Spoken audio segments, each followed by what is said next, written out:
계속해서 보겠습니다. 그들은 법적인 용어를 비웃는다. 우리는 실제로 어려워지기 때문이라는 데 있고, 무상적 증가로, 칼빈은 그렇죠. 지금 계속 실제라는 말을 계속 무상적 증가로. 그 다음에 계속해서 그 다음 페이지로 넘어가겠습니다.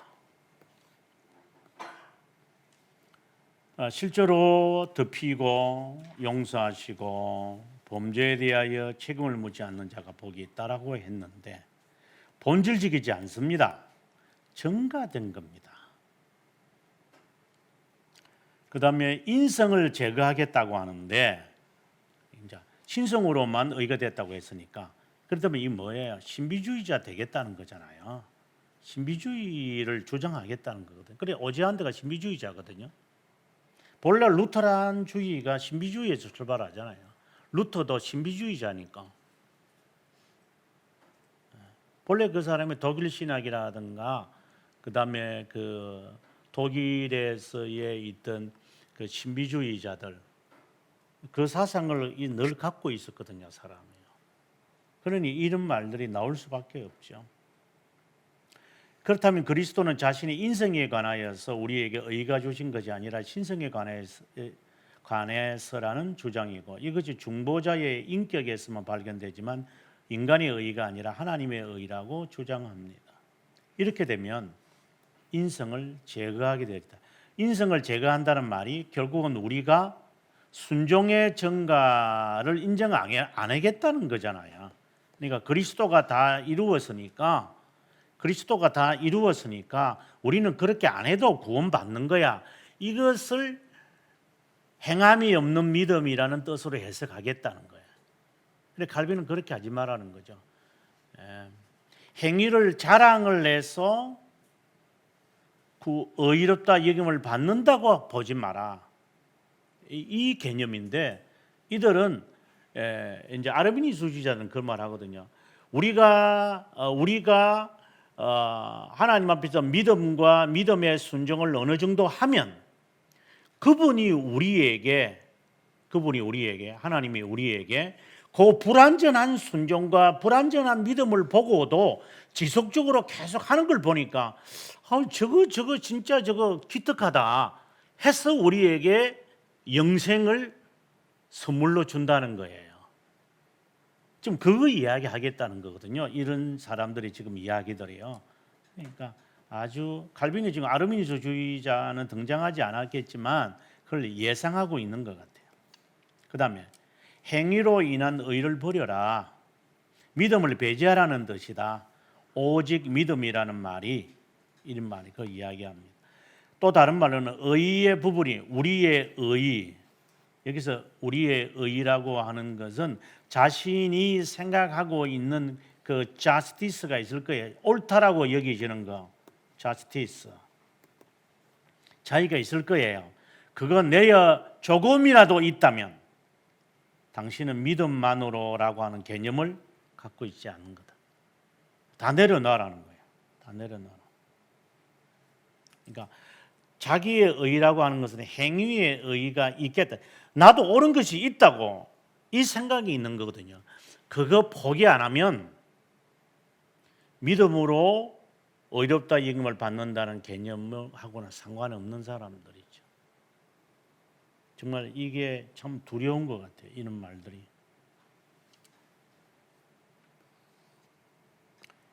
율법적 의와 복음적 의, 뭐 쉽게 말해서 실천 안 하겠다는 거잖아요. 이거는 실천 없다. 이거는 실천 있고, 이거는 실천 없다. 그런 개념이잖아요. 이게. 그리고 아니면 바꾸어서 이것은 행위로 구원받겠다. 이런 개념이잖아요. 이거는 행위가 아니라 그리스도의 행하신 것을 신뢰하는 것으로 그리고 그 모본을 따라서 저도 그렇게 살 겁니다. 라는 것이고, 그러니까 성격이 다른 거죠. 그 다음에 계속해서 그 다음 페이지를 가겠습니다.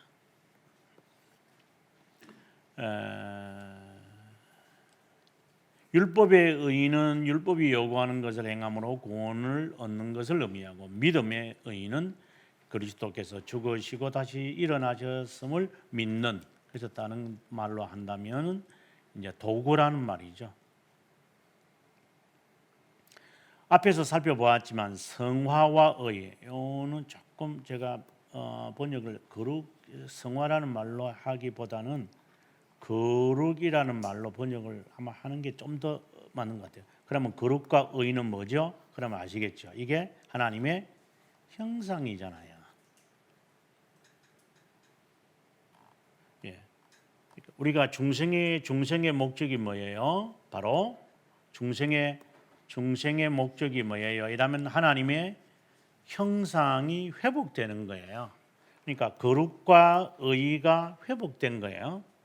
그 다음에 중생의 목표는 뭐예요? 이렇게 물어보면 그 의에 내 순종이 일치하겠다는 거잖아요. 저는 중생된 사람은요, 의를 이룹니다.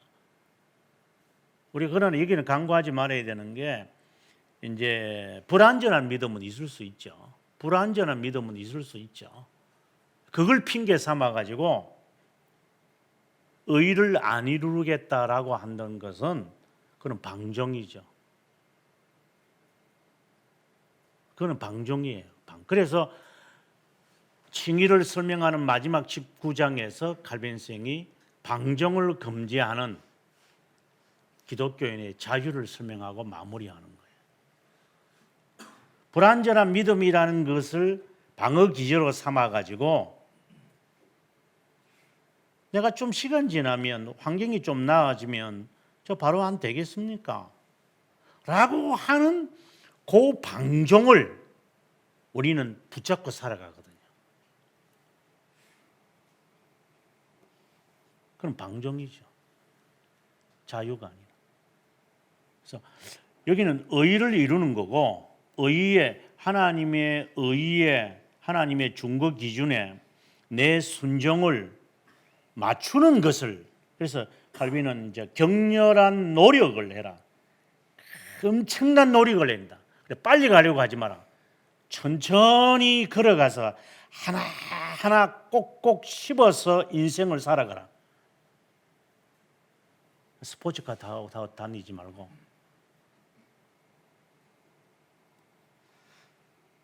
그러니까 의를 이룬다는 개념이 방종의 도구가 되어서는 안 되죠. 못 이루어 간다는 것이. 한국 교회는 여기에 빠져 있는 것 같아요. 그다음에 로만 가톨릭이 말하는 은혜와 선행에 대해서, 이것은 선행에 관해서는 좀 더 여기서는 잠깐 서론적으로 이야기하고요.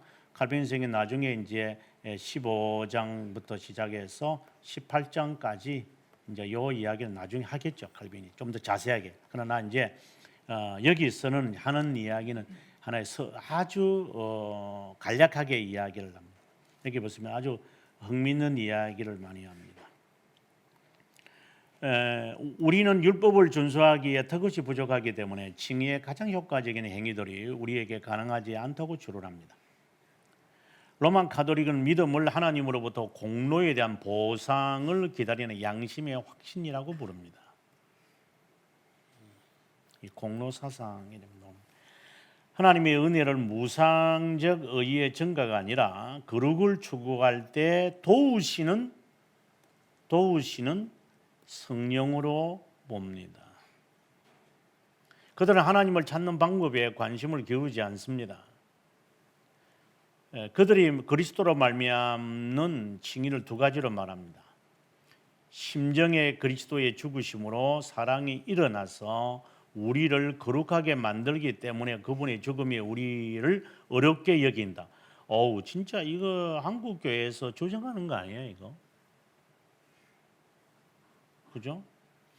우리의 심정에 그리스도의 죽으심으로 말미암아 우리들에게 주님을 사랑하고자 하고 하는 마음이 불을 듯 일어나서 우리를 어렵게 만든다. 이건 진짜 한국의 거의 99.99%가 다 하는 것 같은데요. 그다음 동일한 사랑으로, 그다음에 말미암아 죄는 악한 자가 우리를 잡은 포로에서 벗어나게 하기에 더 이상 우리를 정죄하지 못하고, 이건 완전히 구원파네요. 그래, 한쪽은 로만 가톨릭이고 한쪽은 구원파 같아요.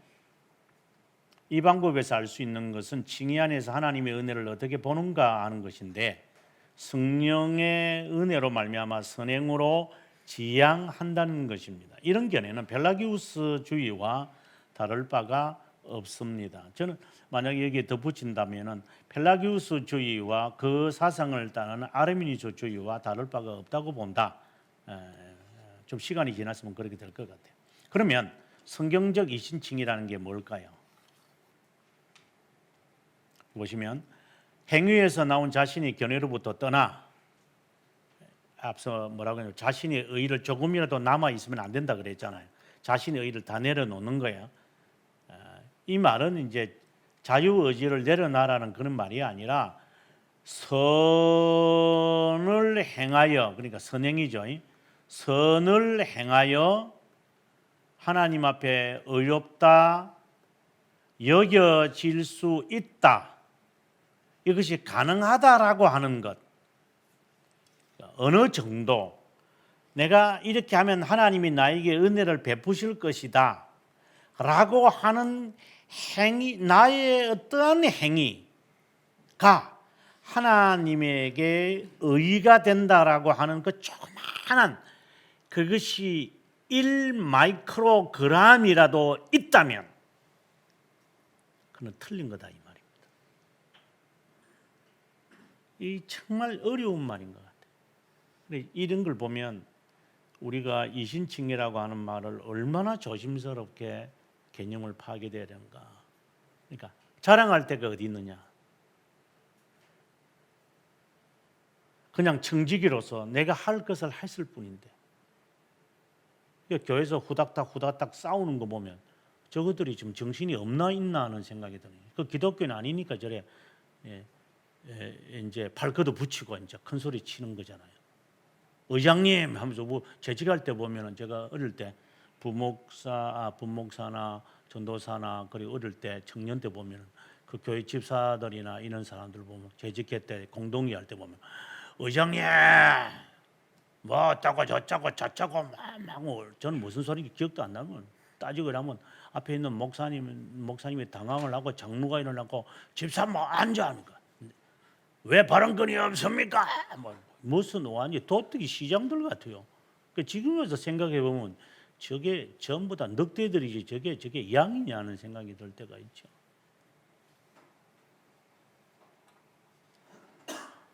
정말 하나님 앞에 망령되게 행동을 우리가 하고 있지 않는가 하는 생각을 정말 두렵게 갖게 되면 나중에 다 심판받을 때 어떻게 할는지 모르겠어요. 우리는 다음과 같은 칭의의 서의를 제시합니다. 은혜와 선하심을 지니신 하나님은 비참한 것 외에 자비하심으로 움직일 수 없는, 그 어떤 걸 찾을 수 없는 죄인을 기쁘게 소용한다는 것입니다. 이제 칼빈이 처음부터 이제 이 말하죠. 비참했을 때 하나님에 대한 그 지식을 얻을 수 있다라는 것을 칼빈이 겸손과 시작을 해서 1권 1장 1항에서부터 이제 이 이야기를 하는데, 저는 이것을 읽으면서 어떤 생각이 드냐면, 우리가 비참해서 하나님의 의를 얻는 것이라면, 그럼 역순으로 바꿔봅시다. 그리스도가 비참하셔서 자신을 우리에게 나타내신 거죠.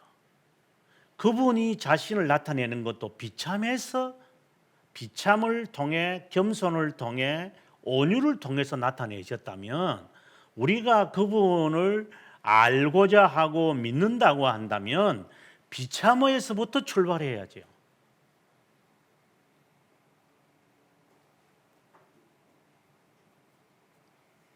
그럼 두 번째, 자신 안에 은총의 원인을 찾으셔서, 그러니까 우리하고는 상관없어요. 그분의 자비하심을 느끼게 하여 행위를 불신하게 하고, 그러니까 행위를 불신하다면 하지 말라는 말이 아닌 것을 충분히 이해되셨겠지만, 자기의 어떠한 행위라도 100만 분지 1이라도 근거로 내세우지 마라. 구원과 관련되어서는 자비에만 전적으로 의존해라. 이게 칭의가 말하는 이야기다. 이것을 다른 말로 믿음의 체험이라고 하고, 그 다음에요, 여러분, 이것을 믿음의 체험이라고 지금 칼빈이 말하는데, 저는 이 말에서 제가 단어를 만들어낸 거예요. 중생의 체험이다. 중생의 체험이다. 회심의 체험이다. 보통 우리가 회개와 눈물과 콧물을 흘리면서 하나님 앞에 회개한다 그러잖아요. 바로 그런 거다. 그러니까 자기를 다 내려놓는 순간, 하나님 비고 비인 마음에 성심 충만하소서, 우리 찬송가에도 그렇게 돼 있는데 바로 그거다. 그전에는 성령, 다시 말해 중생의 경험이라는 것은 100만 분지 1도 없을 거다는 생각이 듭니다. 근데 우리가 다 자기를 사기치는 것 같아요. 회심했다고. 회심이 행동도 안 나오는 회심이라는 게 있어요. 성령이 뭐 덜 됐나? 이게 이제 모독하는 말인데 취소. 성령의 역사가 네 행동 하나도 하지 못하도록 만드는 그런 성령의 역사가 있어요? 무슨 귀신도 아니고. 성령이 지금 불강력적으로 나에게 역사하는데, 내가 하나님의 의를 이루는데 내가 등한히 한다고요? 무슨 그런 잡신의 역사가 있는 거예요. 그 말도 안 되는 이야기죠. 그러니까 자유를 방임하면 안 돼요. 방종하면 안 돼요. 불완전한 믿음이라는 게 있다는 것에 피난처를 찾아가지고 지가 게으르고 하기 싫고 핑계대고 하기 원하지 않는 제 멋대로 살고 싶은 것에 대한 피난처를 만들어 놓고 있는 요 얄팍한 이 아주 못된 마음들려고, 그러면서도 믿음의 체험을 했다고요? 중생의 체험을 했다고요? 그건 사기죠. 이 체험을 했다면 그 다음에 하나님과 화해되었다는 겁니다. 그 다음에 죄 용서가 비로소 이루어집니다. 아주 중요한 이야기를 칼빈이 지금 말해요. 왜 우리가 원수를 용서하지 못합니까? 당신이 하나님과 화해 안 됐기 때문입니다. 왜 내가 하나님과 화해가 아직 안 되었습니까? 양자된 영을 받는 것이 아닙니까? 당신이 그분의 자비에만 의지하지 않기 때문입니다.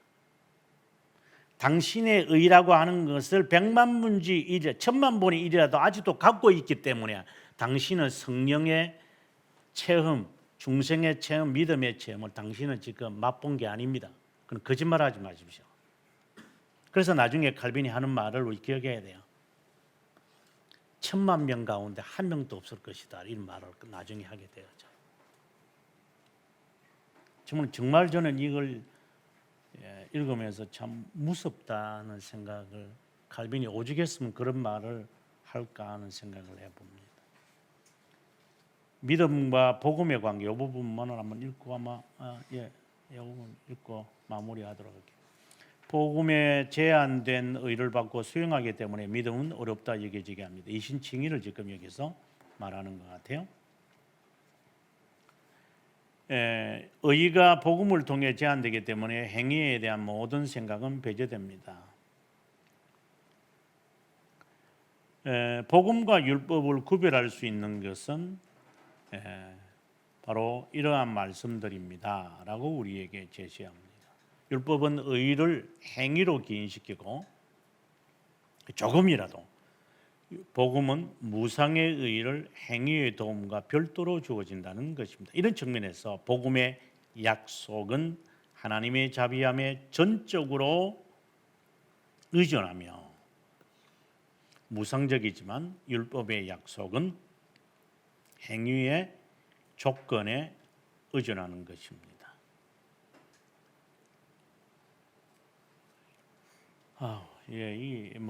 빨리 끝내려고 했는데 이 내용이 이 칭의라고 하는 이 내용이 하나하나의 이런 내용들이 너무나도 함축된 의미들이 많아서 제가 자꾸 설명이 좀 많아지는 것 같아요.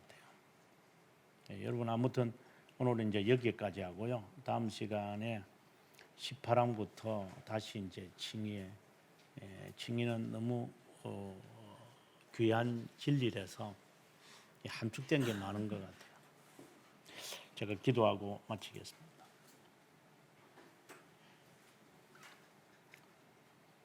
주님, 저희들에게 깨달음을 허락해 주셔서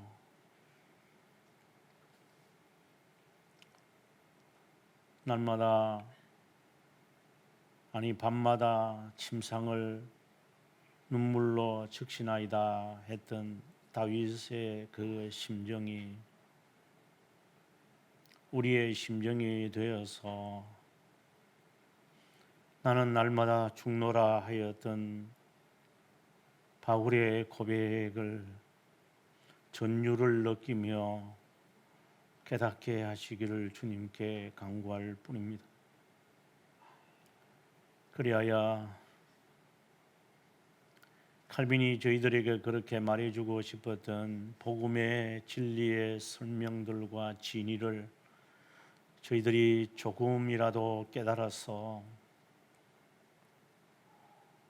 치우쳐지는 신비주의자도 아니며 치우치는 구원파도 아니며 펠라기우스주의도 아니면서 부족해서 좌충우돌을 하겠지만 스승을 아끼지 아니하시며 이것이 그 길이다, 이 길로 가라고 그 스승을 숨기지 않으시겠다고 이사야 선지자를 통해서 했었던 주님의 말씀을 기억하오니 듣게 하시고 그 의의 내 순종이 일치되도록 정말 뼈를 깎는 자신을 쳐서 복종시키며 살아가는,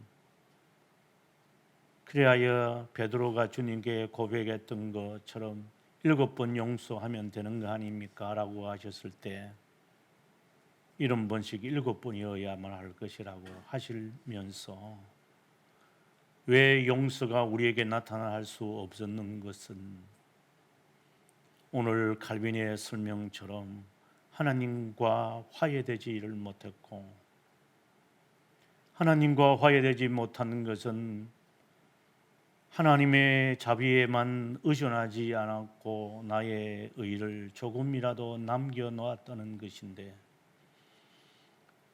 하나님은 과연 우리가 중생의 체험은 한 것인지, 믿음의 체험은 해서 주님 앞에 설 수 있을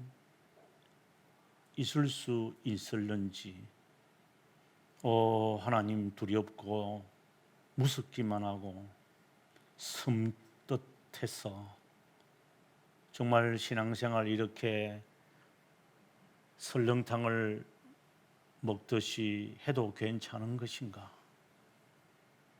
하나님이여 은혜를 베푸셔서 하나님 주님의 은혜를 그냥 붙잡을 것 외에는 없사오니 주님 도와주옵소서.